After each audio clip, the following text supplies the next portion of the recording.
कहानी की शुरुआत में हम वेंडम नाम के एक फोटोग्राफर को देखते हैं जो एरिज़ोना के सुनसान पहाड़ी इलाके में सूर्य ग्रहण की तस्वीर लेने आया है। वो यहाँ एक बढ़िया जगह ढूंढकर अपना पूरा सेटअप लगा लेता है और सूर्य ग्रहण का इंतजार करने लगता है। कुछ देर बाद वो सूर्य ग्रहण की तस्वीर ले लेता है और वापस से अपनी कार की ओर जाने लगता है। तभी रास्ते में उसे एक बच्चा मिलता है जो काफी हैरानी की बात थी। वैंडम उससे बात करने की कोशिश करता है तो बच्चा वहां से उठकर आगे की ओर जाने लगता है। वैंडम उसे रोकता है और कहता है कि तुम किधर जा रहे हो, तुम यहाँ पे खो सकते हो। बच्चा कहता है कि मैं अपने माता पिता को ढूंढने जा रहा हूँ और अब ना चाहते हुए भी वैंडम को उसके पीछे जाना पड़ता है। और थोड़ी देर बाद वो बच्चा अचानक से एक जगह पर रुक जाता है और वैंडम को देखकर मुस्कुराता है और वहां से तेजी से भाग जाता है। वैंडम भी समझ जाता है कि वो उसके जाल में फंस चुका है क्योंकि ये सब उस बच्चे की चाल थी। वैंडम अपना रास्ता पूरी तरीके से भटक चुका था और जल्द ही रात भी हो जाती है और उसे रास्ते का पता भी नहीं चलता। तो वो थक हार कर वहीं एक पत्थर के नीचे सो जाता है। तभी उसे कुछ आवाजें सुनाई देती हैं और जब वो आवाजों का पीछा करता है तो उसे एक खाई के नीचे घर मिलता है, जो कि काफी हैरानी की बात थी।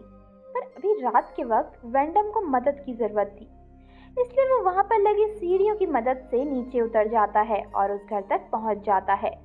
फिर वो उस घर का दरवाजा नॉक करता है पर अंदर से उसे कोई भी रिस्पॉन्स नहीं मिलता और जवाब न मिलने पर वो अंदर चला जाता है।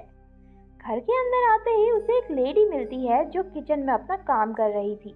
यहाँ हैरानी की बात तो ये थी कि वो लेडी वैंडम के ऐसे आ जाने से जरा सी भी घबराती नहीं है। वैंडम उसे कहता है कि मैं यहाँ फंस चुका हूँ, मुझे एक फ़ोन की ज़रूरत है क्योंकि मेरी फ़ोन की बैटरी पूरी तरीके से ख़त्म हो चुकी है। पर वो लेडी इस पर कोई भी जवाब नहीं देती और टेबल पे उसके लिए खाना रख देती है, जो और भी हैरान करने की बात थी। वैंडम उसे बताता है कि वो एक बच्चे की मदद कर रहा था पर उसके चक्कर में वो अपना रास्ता भटक गया। तब जाकर लेडी कहती है कि तुम काफ़ी थक चुके हो और तुम्हें आराम करना चाहिए। वैंडम को थोड़ा अजीब लगता है कि एक तो ये औरत यहाँ अकेली है और ऊपर से इतनी आसानी से किसी भी अनजान आदमी को अपने घर में रहने की इजाज़त दे रही है। लेकिन वैंडम के पास इसके अलावा और कोई ऑप्शन भी नहीं होता, तो वो उसके घर में पनाह ले लेता है। वैंडम जब सो रहा होता है तो वो लेडी वहीं पर उसके सामने ही अपने कपड़े चेंज करने लग जाती है और फिर खुद भी सोने चली जाती है। अगली सुबह वैंडम उठता है तो देखता है कि वो लेडी सो रही है। वैंडम उसके लिए कुछ पैसे रखकर वहां से निकल जाता है। फिर बाहर आने पर वो देखता है कि रात को जिस सीढ़ी से वो नीचे उतरा था वो अब वहां पर नहीं है और यह जगह काफी गहराई में थी। चारों तरफ ऊंची ऊंची चट्टानें थी जिसे चढ़ के पार करना काफी मुश्किल था। इसी बीच वो लेडी भी जाग जाती है और अब अपने काम में लग जाती है। वैंडम उससे पूछता है कि रात के वक्त जो सीढ़ी यहाँ पर थी वो अब वहाँ पर नहीं है, वो कहाँ गई है। लेडी कहती है कि ये मुझे मालूम नहीं है, वो लोग उस सीढ़ी को कभी कभी ही रखते हैं। वैंडम कहता है कि क्या तुम्हारे अलावा यहाँ और भी लोग हैं, पर वो लेडी इसका जवाब नहीं देती। वैंडम अब सीढ़ी के इंतजार में होता है कि वो लोग उस सीढ़ी को फिर से वहाँ पर लगा देंगे, पर ऐसा नहीं होता। तो अब वैंडम तय करता है कि वो इस पहाड़ पर चढ़ेगा, पर चट्टानें काफी गर्म होती हैं, इसलिए वो उस पर नहीं चढ़ पाता और दूसरी रात भी उसे उसी लड़की के घर पर ही गुजारनी पड़ती है। अब अगले दिन भी वो सीढ़ी वहां पर नहीं लगी हुई थी, तो वैंडम एक हथौड़ी और कपड़े से अपने हाथों को बांध लेता है ताकि उसे चट्टान पर चढ़ने पर आसानी हो और उसका हाथ भी न जले। वो चट्टान पर धीरे धीरे चढ़ने लगता है और हर कदम फूंक फूंक कर रख रहा होता है क्योंकि वो चट्टान के काफी ऊपर चढ़ चुका था और नीचे काफी गहराई थी। वो लगभग ऊपर पहुंच ही चुका था, तभी ऊपर से कोई मरी हुई मुर्गी फेंक देता है जिससे वो अपना बैलेंस खो बैठता है और नीचे की तरफ जा गिरता है। अब जब रात को उसे होश आता है तो उसे काफी तेज दर्द का एहसास होता है क्योंकि वो हथौड़ी उसके पाँव में घुस गई थी। पर रात को वो लेडी वैंडम के चिल्लाने चीखने की आवाज सुनकर उसकी मदद करती है और उसके पाँव से हथौड़े को निकाल देती है। अगले 2 दिन तक वैंडम बिस्तर पर ही पड़ा रहता है और एलिना उसकी देखभाल कर रही होती है। वो एलिना से पूछता है कि बताओ तुम कौन हो, ये सब जो हो रहा है वो कौन कर रहा है। एलिना कहती है मुझे नहीं मालूम, मैं बस तुम्हें खाना दे सकती हूँ, तुम्हारा ख्याल रख सकती हूँ, तो तुम यहाँ से जाने की कोशिश क्यों कर रहे हो। वैंडम उससे कहता है कि मुझे अपनी पुरानी जिंदगी चाहिए, इसलिए मुझे यहाँ से निकलना है। अब वैंडम जब दोपहर के वक्त छाया में बैठा होता है तो उसके पास एक लड़का आता है। कहता है कि बताओ दोस्त, तुम क्यों चिल्ला रहे थे? वैंडम कहता है कि क्या तुम मेरी मदद कर सकते हो? तो वो लड़का कहता है कि हाँ, क्यों नहीं, बताओ तुम्हें क्या चाहिए?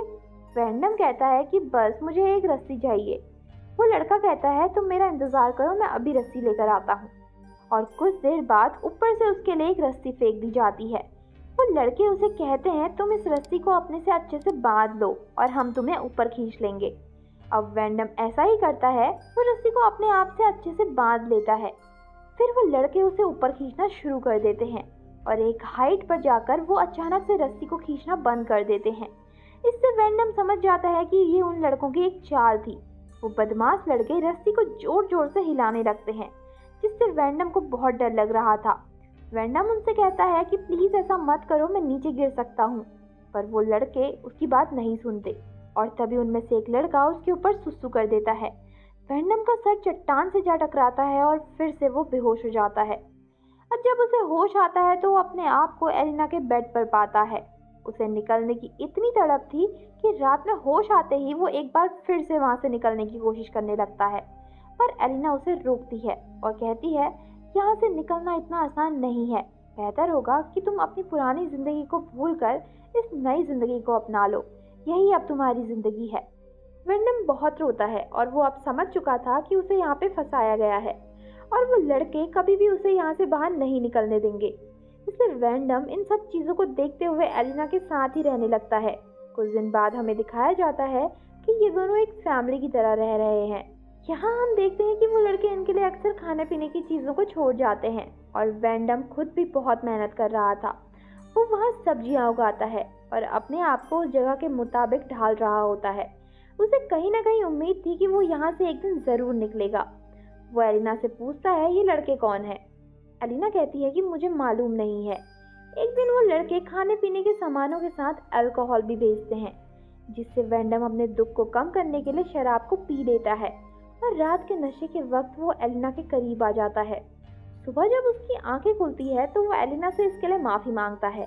ऐसे ही कुछ दिन बीत जाते हैं और जब दोपहर के समय वो बाहर से निराश बैठा होता है तो वहाँ उसके पास एक लड़का आता है और उससे कहता है कि क्या तुम मुझे पढ़ना सिखा सकते हो? वैंडम उसे देखकर काफी खुश होता है और वैंडम कहता है क्यों नहीं, मैं तुम्हें पढ़ना सिखाऊंगा, लेकिन इसके लिए तुम्हें मुझे यहाँ से बाहर निकालना होगा। वो लड़का कहता है कि मैं कोशिश करूंगा और ये कहकर वो वहाँ से चला जाता है। तभी वैंडम को नीचे जमीन में दबी हुई एक अंगूठी और गाड़ी की चाबी मिलती है। इससे वैंडम समझ जाता है कि जरूर यहाँ पहले भी बहुत से लोगों को लाया गया होगा और शायद उनकी मौत भी यहीं पर हो गई होगी। वो जब घर वापस आता है तो एलिना उसे बताती है कि वो प्रेग्नेंट है और ये बात सुनकर वैंडम बहुत परेशान हो जाता है। अगली सुबह वैंडम एक झटके से उठता है क्योंकि उसे बाहर एलिना के चीखने चिल्लाने की आवाज सुनाई देती है।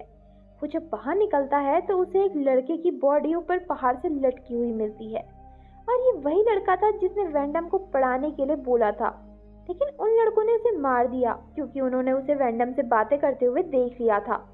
एलिना वैंडम पर काफी गुस्सा करती है और कहती है ये मेरा बच्चा था जो तुम्हारी वजह से मारा गया, तुमने उससे मदद क्यों मांगी थी?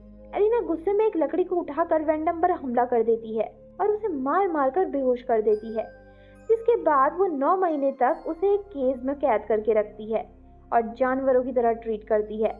फिर एक दिन पहाड़ पर वैंडम को एक लड़की दिखाई देती है और वो लड़की भी उसे देख लेती है। वैंडम उसे देखकर चिल्लाता है और उससे मदद मांगता है। इससे पहले कि वो मदद लेकर आती, वो लड़के उसे पकड़ लेते हैं और वैंडम के सामने ही उस लड़की का बेरहमी से कत्ल कर देते हैं। ये देखकर वैंडम को अब बहुत गुस्सा आ जाता है। वो अब पूरी तरीके से टूट चुका था क्योंकि कई महीनों बाद एक उसे आशा की किरण दिखी थी।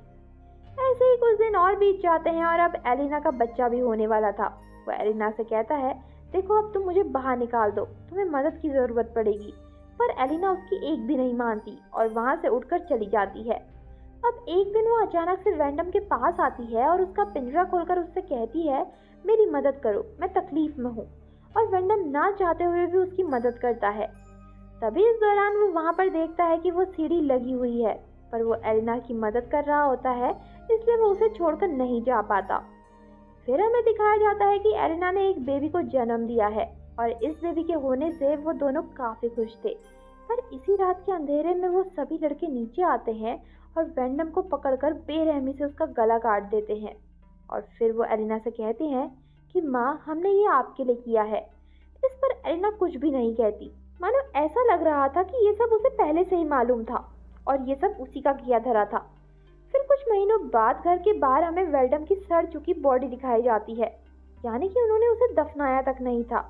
और इसी के साथ यहाँ कहानी भी खत्म हो जाती है। तो दोस्तों, आपको मूवी कैसी लगी कमेंट करके ज़रूर बताना। वीडियो को लाइक एंड शेयर कर दो, चैनल को सब्सक्राइब कर दो। मिलते हैं ऐसी ही न्यू मूवी के साथ, तब तक के लिए take care and bye bye.